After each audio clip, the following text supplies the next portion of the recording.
ہندوستان اور خراسان یعنی موجودہ افغانستان کا تھے۔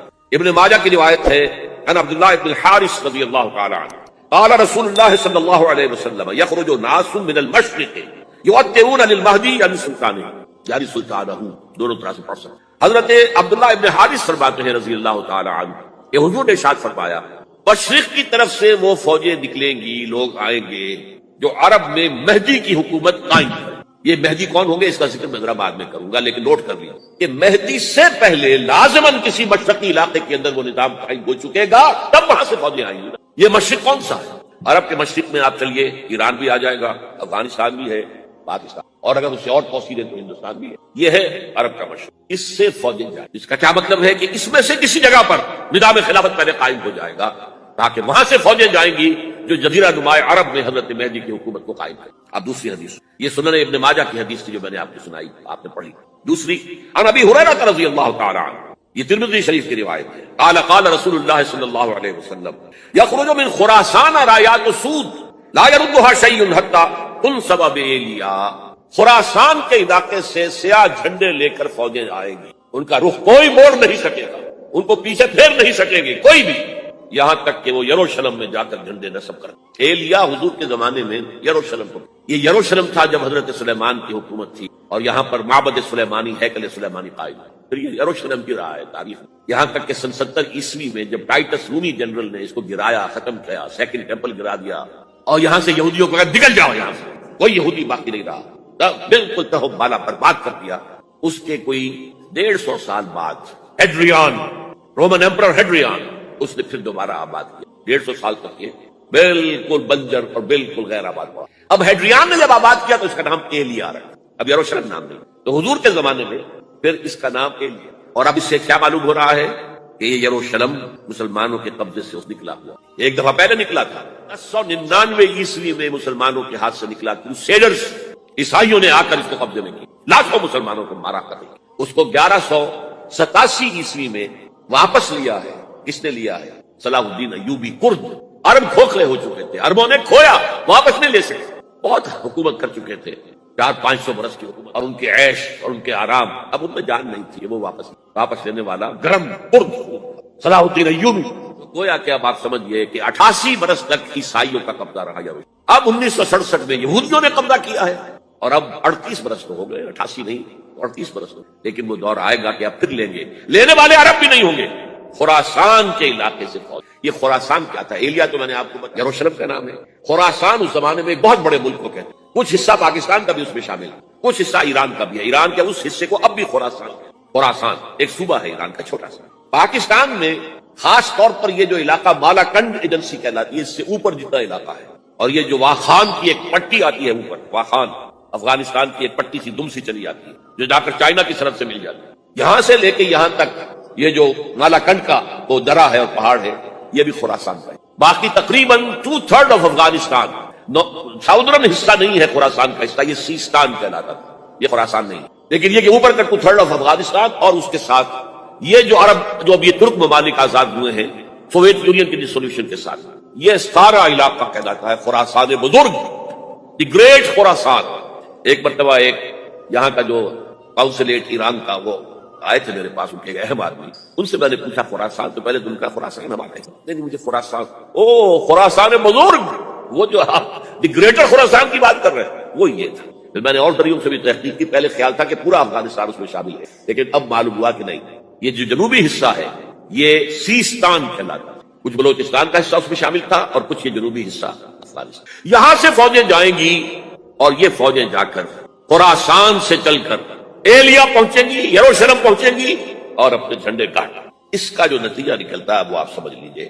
اس میں بھی اب میں اس سیر ترجمان القرآن اقبال کا ایک شعر آپ کو سنا رہا ہوں۔ ایک تو انہوں نے جو اردو میں کہا تھا، میرے عرب کو آئی ٹھنڈی ہوا جہاں سے، میرا وطن وہی ہے، میرا وطن وہی۔ ٹھنڈی ہوا حضور، مجھے ہندوستان کی طرف سے ٹھنڈی ہوا آ رہی ہے صلی اللہ علیہ وسلم۔ اس کا جو ہے حوالہ مجھے نہیں مل سکا اب تک، لیکن لوگ مانتے ہیں کہ ہاں ہے، حدیث ہے، پڑھی ہے ہم نے، لیکن بتا نہیں پا رہے۔ اور ظاہر بات ہے کہ حدیث کا ذخیرہ اتنا وسیع ہے کہ اس میں سے تلاش کرنا آسان کام ہے، اور اقبال کو کافی علم تھا ان چیزوں، اس کو بغیر کسی بنیاد کے نہیں کہہ سکتا، میرے عرب کو آئی ٹھنڈی ہوا جہاں سے، میرا وطن وہی۔ لیکن اس سے بھی زیادہ جو بات ہے وہ علامہ اقبال کا ایک شعر ہے جس کے پہلے مصرے میں تو حضرت مہدی کا ذکر ہے، وہ میں بعد میں اس کا ذکر کروں گا جب ان کا وقت آئے گا۔ خضر وقت از خلوت دشت حجاز آید بروں، خضر وقت کا خضر، میرے نزدیک وقت کا مجدد حضرت مہدی، وہ خلوت حجاز سے باہر آئیں گے۔ خضر وقت از خلوت دشت حجاز آید بروں، کارواں زی وادی دور و دراز آید بروں، کارواں اس وادی دور و دراز سے چلے گا۔ یہ وادی دور و دراز کون سی ہے؟ وادی سندھ۔ وادی سندھ کا تصور پتہ نہیں آپ کو کیا ہے، آپ کو معلوم ہونا چاہیے کہ وادی سندھ، یہ سارے ٹریبیوٹس جو آ رہے ہیں جو وادی اس دریائے سندھ میں مل رہے ہیں، جیسے ایک درخت ہوتا ہے اور اس کی شاخیں ہیں، وہ تو درخت کے تنے سے نکلی ہیں۔ ایک یہ کہ ٹریبیوٹریز ہوتی ہیں، چھوٹے چھوٹے دریا ہوتے ہیں، وہ ملتے ہیں تو ایک بڑا دریا بنتا ہے۔ یہ ٹریبیوٹریز مشرق سے بھی آ رہی ہیں سندھ میں اور مغرب سے بھی آ رہی ہیں۔ افغانستان کا جو مشرقی حصہ اسی وادی سندھ کے اندر ہے، اور یہ موجودہ پاکستان، بلکہ اس میں سے کچھ حصہ جو ہم چھوڑ چکے ہیں، ہم سے نکل گیا دریائے ستلج تک، یہ اس وادی سندھ کا حصہ۔ کہاں آ رہا ہے ستلج؟ سندھ میں، اور بیاس تو ستلج میں پہلے ہی آ گیا، راوی آ گیا، چناب آ گیا، جہلم آ گیا، سب سندھ میں پہنچ گئے، پیٹن کوٹ میں سے پہنچ گئے۔ اوپر سے یہ دریائے سوات آ رہا ہے، یہ دریائے دیر آ رہا ہے، یہ دریا فنا آ رہا ہے، یہ دریا فلا آ رہا ہے، سب دریائے کابل میں ہو کر کہاں پہنچے؟ سندھ میں۔ اوپر سے دریائے ہنزا آ رہا ہے، دریائے گلگت آ رہا ہے، کہاں آ کر گرے؟ سندھ میں۔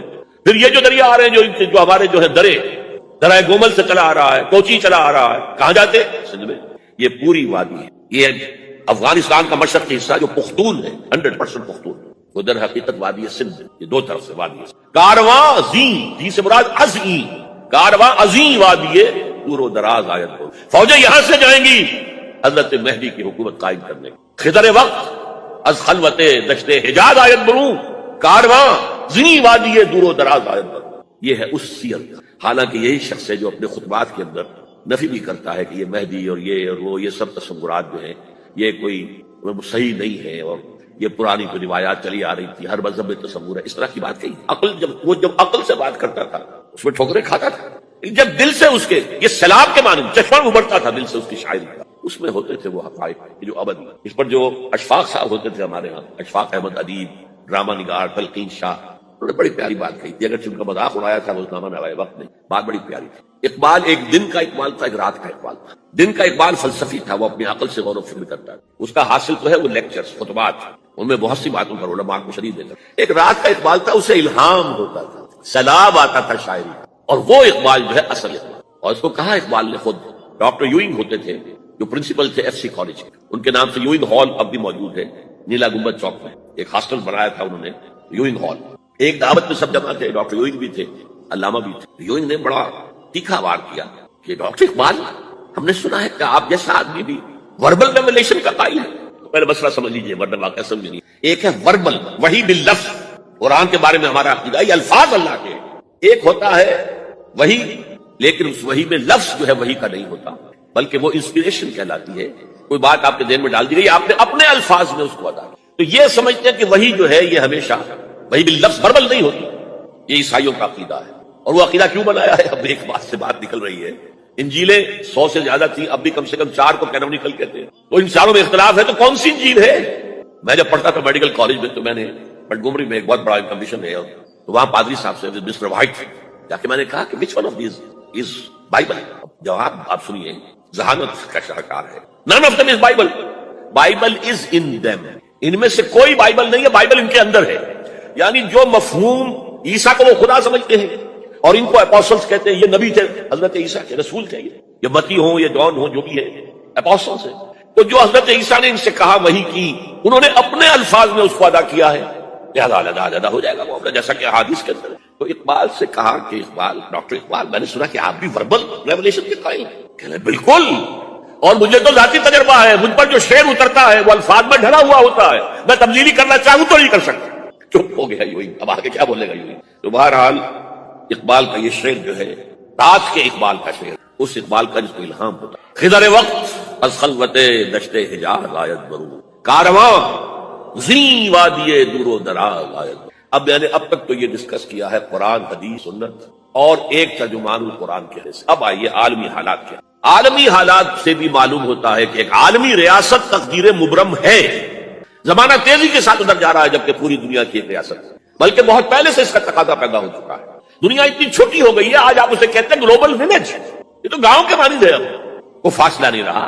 امریکہ میں تاج پوشی ہو رہی ہے بش صاحب کی، ان کا منظر ہم بیٹھے دیکھ رہے ہیں، سارا کا سارا 12,000 میل دور بیٹھے ہوئے دیکھ رہے ہیں. دنیا کیا ہے؟ یہ تو ایک گاؤں ہے، ایک شہر ہے.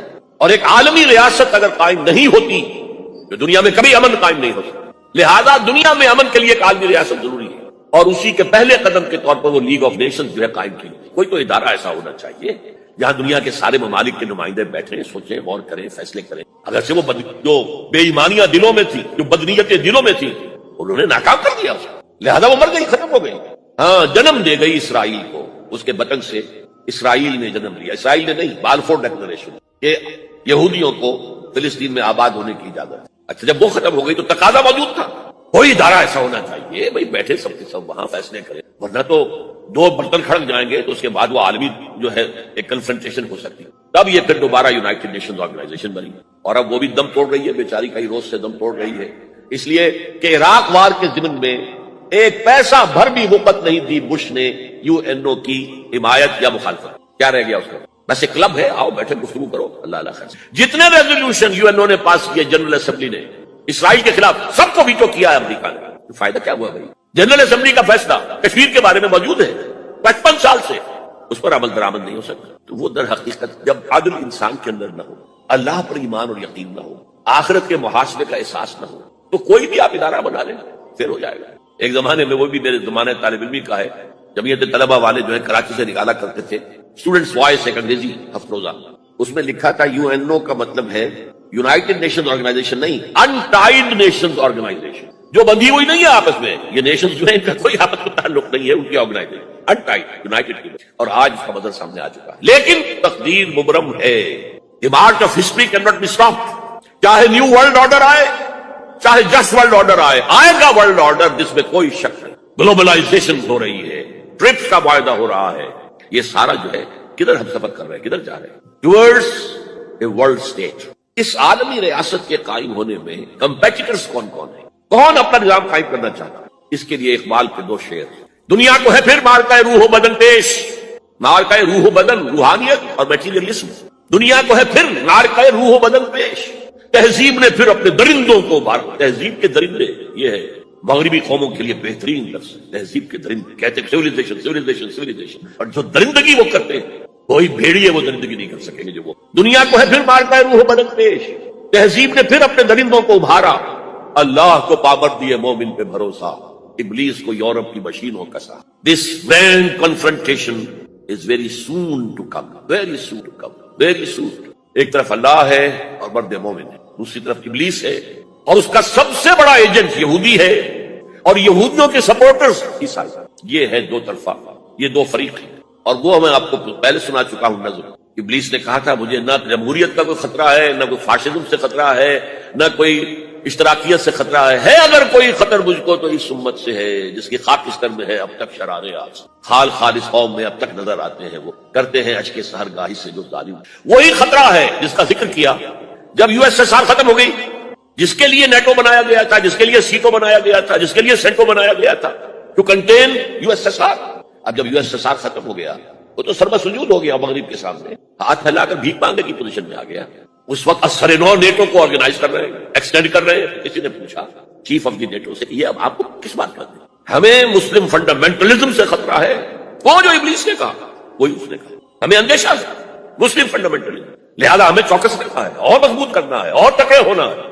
یہ ہے در حقیقت ہے اگر کوئی خطر مجھ کو تو اس امت سے ہے جس کی خاکستر میں ہے اب تک شرارے آج. اب دیکھیے ایک طرف میں نے بتایا ایک یہودی ہے اور ان کے خواب ہیں. خواب کیا ہے؟ گریٹر اسرائیل قائم کر جس میں تقریباً پورا مڈل ایسٹ آ جائے. یہودی چاہتے ہیں کہ اللہ کے نور کو اپنے منہ کی پھونکوں سے بجھا دیں.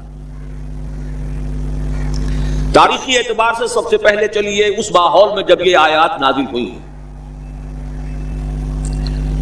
اس وقت اگرچہ اسلام کی مخالفت میں 2 گروہ تھے جو سرگرم تھے. ایک مشرکین عرب جن کے سر خیل تھے مشرکین مکہ، اور دوسرے یہودی. چنانچہ یہی بات ہے جو سورہ مائدہ میں فرمائی گئی، لَتَجِدَنَّ أَشَدَّ النَّاسِ عَدَاوَةً لِلَّذِينَ آمَنُوا الْيَهُودَ وَالَّذِينَ أَشْرَكُوا. تم پاؤ گے کہ اہل ایمان سے دشمنی میں شدید ترین تمام انسانوں میں یہودی ہیں اور مشرک ہیں. مکے کے مشرک یا جزیرہ نما عرب کے مشرک اس وقت جن کے سر خیل تھے، جن کے لیے قرآن مجید میں سورہ توبہ میں ائمہ کا لفظ آیا ہے، فقاتلوا ائمۃ الکفر. ایک طرف وہ تھے جو شدید مخالف اور دوسری طرف یہودی، لیکن ان دونوں کی مخالفت کے انداز میں فرق تھا. یہ نوٹ کرنا چاہتا ہوں میں آج، اچھی طرح سمجھ لیجیے. پہلا فرق یہ تھا کہ مشرکین عرب سامنے سے وار کرتے تھے جمع مردی کے ساتھ. ان کے مقابلے میں ان کی مخالفت میں کمینگی نہیں تھی. وہ اپنے باطل معبودوں کے لیے بھی گردن کٹا رہے تھے. ابو جہل نے کہا تھا ذرا نیچے سے گردن کاٹنا تاکہ اونچی نظر آئے کہ سردار کی گردن ہے جب تم کسی چیز پر اس کو اوپر لٹکاؤ گے. 70 جانیں انہوں نے پیش کی ہیں بدر میں اپنے دین باطل کے لیے اور اپنے معبودان باطل کے لیے.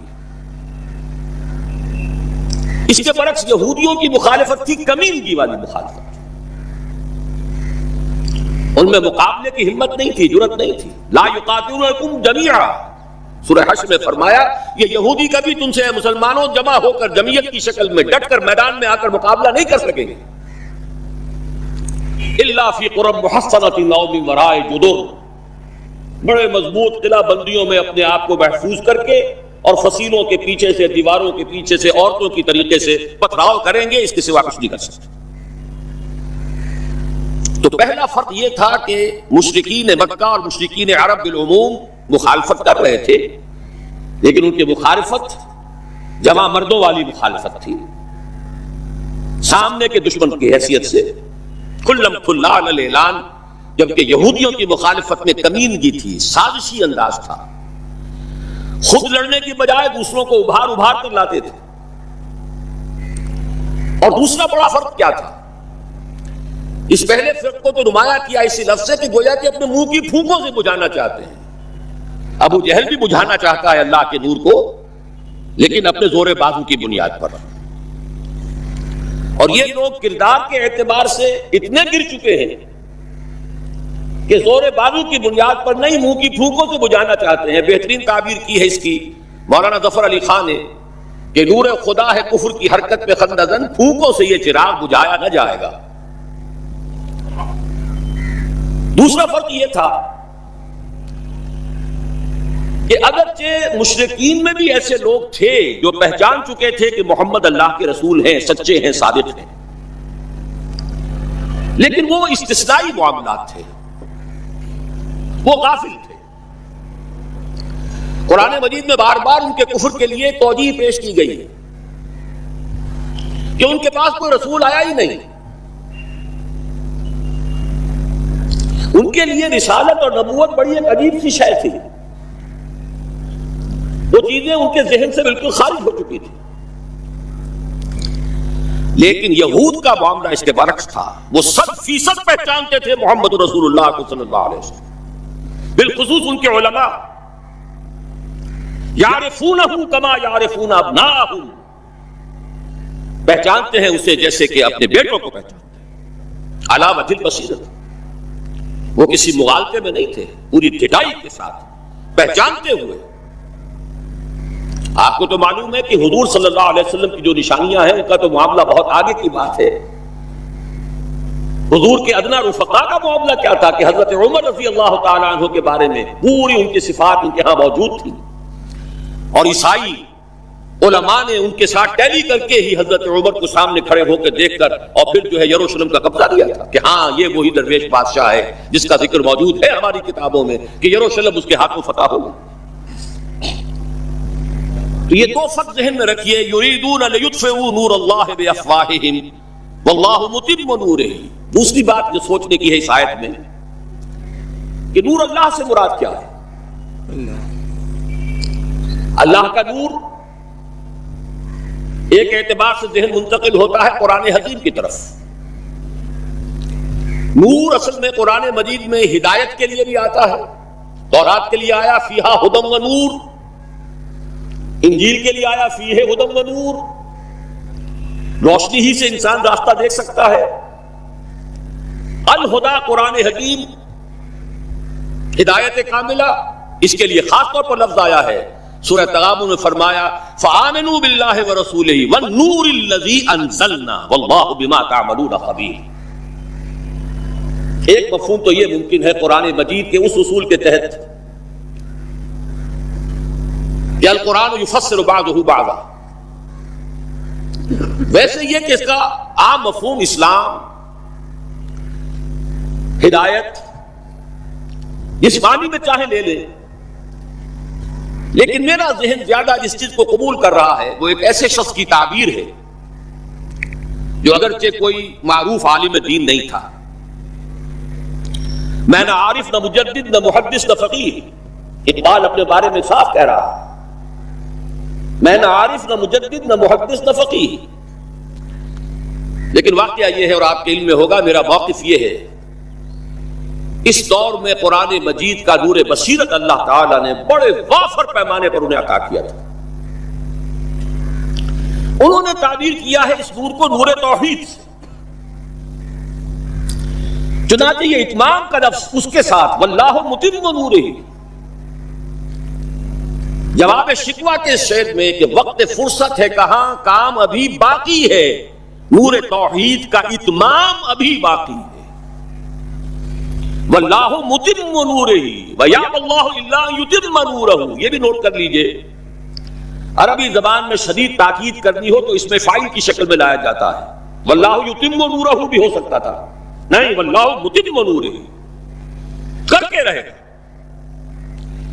اور پھر اس کو منفی اسلوب میں بھی بیان کر دیا تاکہ کوئی شک و شبہ نہ رہے، مثبت بھی آ گیا واللہ متم نورہ، اور منفی ویأبی اللہ الا ان یتم نورہ، اللہ کو ہرگز منظور نہیں ہے مگر یہ کہ وہ اپنے نور کا اتمام فرمائے۔ وقت فرصت ہے کہاں، کام ابھی باقی ہے، نور توحید کا اتمام ابھی باقی ہے۔ میں چونکہ یہاں اسی تعبیر کو اختیار کر رہا ہوں، اس کے اعتبار سے ایک سوال پیدا ہوتا ہے، کیا نور توحید کسی بھی اعتبار سے نامکمل تھا، ناقص تھا، جس کے اتمام اور تکمیل کی ضرورت تھی؟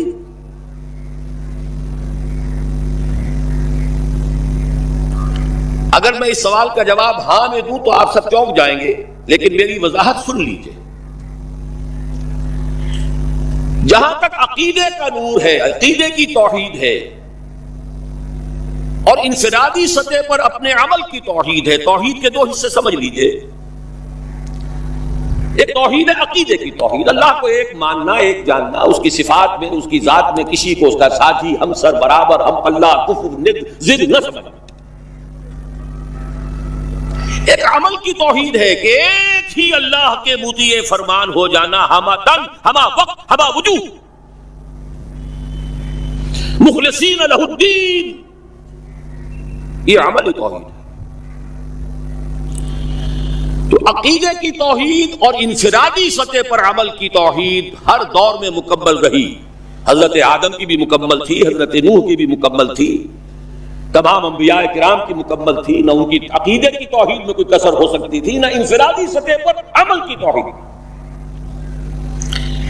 لیکن ایک توحید ہے اجتماعی سطح پر عمل کی توحید، پورے نظام زندگی کا اللہ کے حکم کے تابع ہو جانا، یہ ابھی مکمل ہونا تھا، اس کی تکمیل ہونی تھی۔ افراد موحد تھے اپنی زندگیوں میں بھی، اپنے عقیدے میں بھی۔ نظام جیسا آج آپ غور کیجئے، بڑے بڑے فن خواہ موحد موجود ہیں ہمارے ہاں، فن خواہ سمجھتے ہیں اپنے آپ کو کہ معلوم ہوتا ہے شرک ہمارے قریب بھی نہیں آ سکتا۔ اجتماعی سطح پر ہم سب مشرک ہیں، پوری قوم مشرک ہے،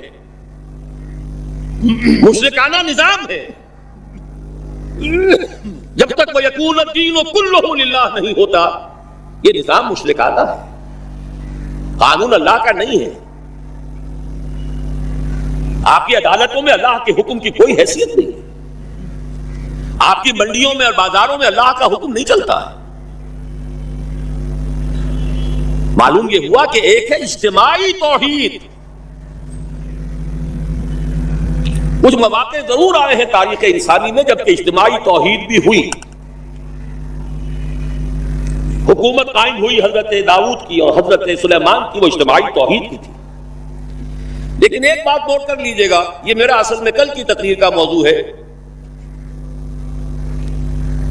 یہ کام تاریخ انسانی میں صرف ایک مرتبہ ہوا ہے کہ ایک فرد واحد اپنی دعوت کا آغاز کرے اور تمام مراحل سے گزار کر اپنی اس دعوت اور تحریک کو اور توحید کامل تک معاشرے کو پہنچا دے۔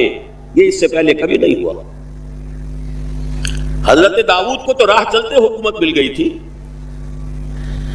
جنگ تو ہو رہی تھی حضرت طالوت اور جالوت کی، وہ تو ایک گڈریا اپنا گوپیا لے کر آ گیا ہے وقت پر اتفاقاً، اور اس گوپیے کی جو پتھر تھا وہ جالوت کے آنکھوں کے اس کی زرہ میں جو سوراخ تھا اس میں سے ہو کر اس کے بھیجے میں گزر گیا، مارا گیا، حکومت مل گئی۔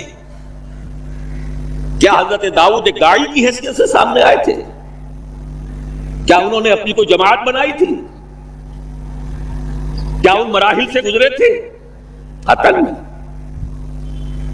صرف ایک مرتبہ ہوا ہے تاریخ انسانی میں، اور وہ محمد الرسول اللہ صلی اللہ علیہ وسلم، فرد واحد سے بات شروع کر کے یہ جو آتا ہے خطبات جمعہ میں آپ سنتے وحد اللہ، توحید باب تفصیل سے، اور اپنی توحید کو خالص کرو اور خالص کرو اور خالص کرو اور خالص کرو، شرک سے اسے ہر اعتبار سے پاک کر دو۔ تو پوری زندگی کا لائف لانگ ایفرٹ ہے۔ آخری امتحان توحید کا جو لیا ہے ابراہیم کے رب نے، دیکھیں اس بوڑھے کے دل میں کہیں اپنے بیٹے کی، اکلوتے بیٹے کی محبت تو ہم سے زیادہ نہیں ہو گئی؟ کیسے کیسے امتحانات سے گزر چکا وہ بوڑھا، کیسے کیسے امتحانات، لیکن آخری امتحان دعائیں مانگ مانگ کر بیٹا لیا تھا۔ فلما بلغ معه السعی، اور جب اب ذرا ہاتھ بٹانے کے قابل ہوا، کہیں اس کی محبت ہماری محبت سے زائد تو نہیں ہو گئی؟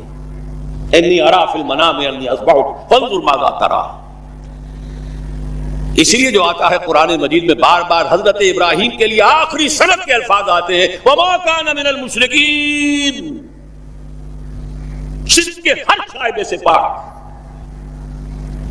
تو یہ توحید عملی اجتماعی سطح پر ہونی باقی تھی۔ اس کا تعلق ہے اگلی آیت سے، یہ کب ہوگی؟ هو الذی ارسل رسولہ بالہدی ودین الحق لیظہرہ علی الدین کلہ ولو کرہ المشرکون۔ اللہ نے اپنے ان آخری رسول کو محمد صلی اللہ علیہ وسلم کو تو بھیجا ہی ہے الہدا، وہ دین حق اور الہدا اور دین حق دے کر تاکہ غالب کرے۔ جب تک دین غالب نہیں توحید ناقص ہے۔ عقیدے کی توحید ہو سکتا ہے کہ ہو، انفرادی سطح پر بھی ہو سکتا ہے، ایک آدمی جہاں جہاں بھی اللہ کا حکم مان سکتا ہو مان رہا ہو، لیکن آخر وہ کسی قوم کا فرد ہے، کسی ریاست کا شہری ہے، کسی خاندان کا فرد ہے، چار طرف سے جکڑا ہوا ہے رشتوں میں اور تعلقات میں۔ اس کی زندگی کے کتنے گوشے ہیں کہ جن کو ابھی وہ مشرکانہ نظام اپنی گرفت میں لیے ہوئے ہیں۔ یہ در حقیقت اسی وقت ہوگا جبکہ اللہ کا دین غالب ہو جائے۔ هو الذی ارسل رسولہ بالہدی ودین الحق لیظہرہ علی الدین کلہ ولو کرہ المشرکون۔ مشرک تو کبھی پسند نہیں کریں گے۔ یاد رہا شرک کو سمجھ لیجئے، یہ شرک صرف عقیدے کا نہیں۔ آج کا سب سے بڑا شرک کیا ہے؟ اللہ کا اللہ کو دو، ریاست کا ریاست کو دو۔ یہ سیکولر نظام ہے، یہاں پر جو ہے حاکمیت عوام چلے گی، یا مسجدوں میں اللہ کا حکم نافذ کر دو۔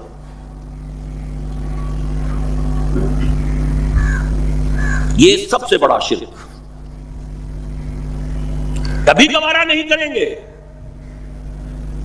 وہ توحید ہو جائے، اللہ ہی کا حکم چلے، سب پر یکساں جاری ہو جائے، سب یکساں اللہ کے حکم کے تابع ہو جائیں۔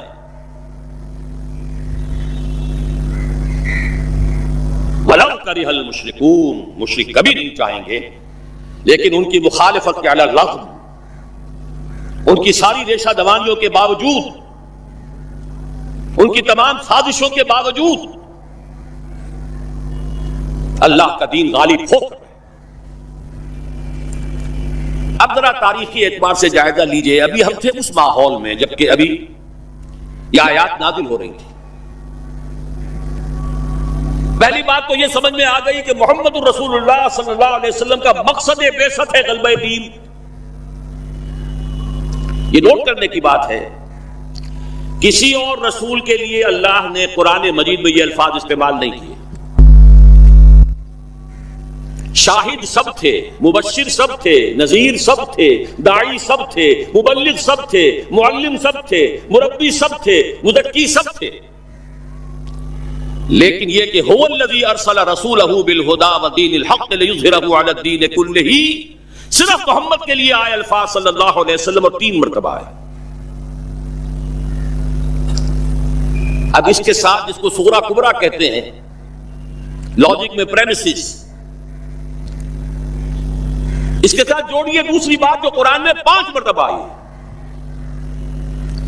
اگرچہ وہ آئی ہے ذرا مختلف الفاظ میں۔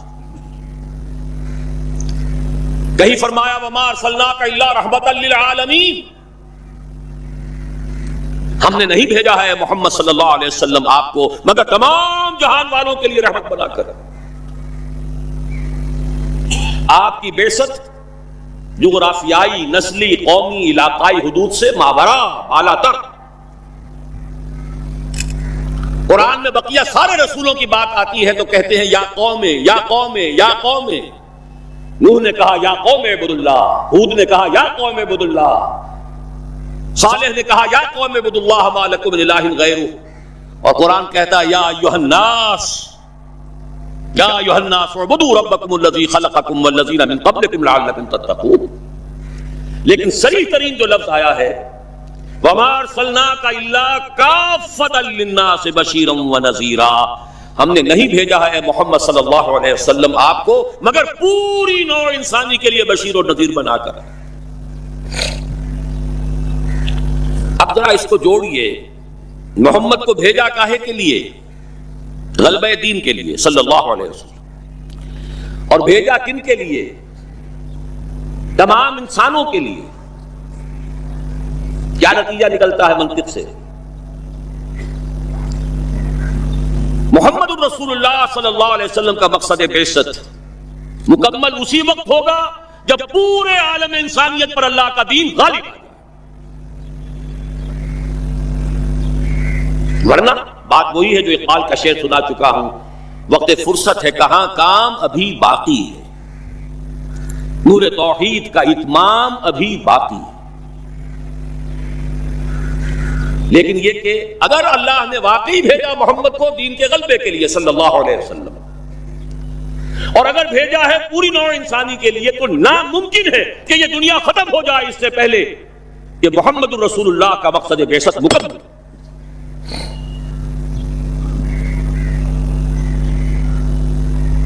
یہی بات ہے کہ جس کی خبر پیشن گوئی کے طور پر قرآن میں تو نصوص ہے، لیکن ان سے نتیجہ نکالنا پڑے گا۔ منطق، حضور کو بھیجا پوری نوع انسانی کے لیے اور بھیجا غلبہ دین کے لیے، تو مقصد بعثت کی تکمیل اسی وقت ہوگی جبکہ کل عالم انسانی پر اللہ کا دین غالب آ جائے۔ اسی کے ساتھ اب ذرا یاد کیجئے سورہ نور کی آیت، جس کو اللہ کے فضل و کرم سے ہم نے کافی عام کیا ہے۔ ایک ہی بات ہے لیکن ذرا مختلف اسلوب میں آ رہی ہے۔ وعد اللہ الذین آمنوا منکم وعملوا الصالحات لیستخلفنہم فی الارض،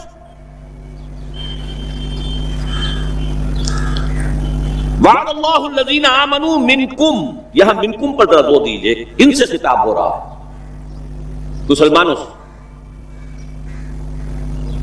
لیکن ان مسلمانوں کے لیے 2 کوالیفیکیشنز، 2 پری کنڈیشنز۔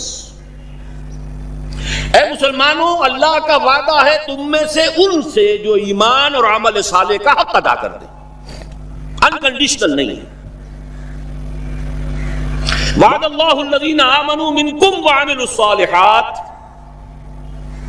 ایمان اور عمل صالح کا حق ادا کر دو تو اللہ کا وعدہ ہے، اور وعدہ کتنا مؤکد ہے، نون مشدد کے ساتھ 3 دفعہ، اور ایک ہی بات کو 3 اسلوبوں میں، لَيَسْتَخْلِفَنَّهُمْ فِي الْأَرْضِ،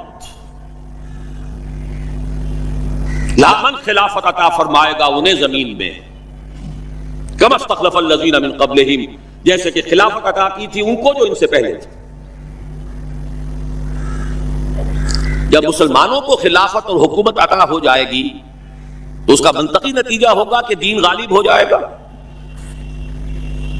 لیکن اس کو بھی کھول کر بیان کر دیا، وَلَا يُمَكِّنَنَّ لَهُمْ دِينَهُمُ الَّذِي ارْتَضَىٰ لَهُمْ،